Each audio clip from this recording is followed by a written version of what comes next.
একটু ধারণা আছে এটা সম্পর্কে একটু বলো।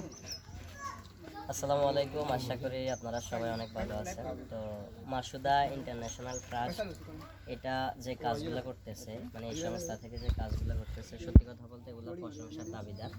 কারণ 2025 সালের এই সময়টাতে এসে অন্তত পক্ষে আমরা যে চিন্তাটা করি, আমি যদি আমার কথা বলি, আমিও ওই চিন্তাটাই করি, বা আমরা মানুষরা এমনই, দেখা গেছে নিজের চিন্তাটাই সবচেয়ে মন বেশি করি। মানসিকতা তো অন্যরকম হ্যাঁ, হয়ে গেছে। কিভাবে হচ্ছে যে অন্য ধন সম্পদ মেরে খাওয়া যায়, কিভাবে হচ্ছে অন্যকে ছোট করা যায়, অন্যকে ছোট করে কিভাবে আরো প্রভাবশালী হওয়া যায়, আমাদের মাথায় সবসময় এই জিনিসগুলাই হচ্ছে যে ঘুরে ঘুরে করে।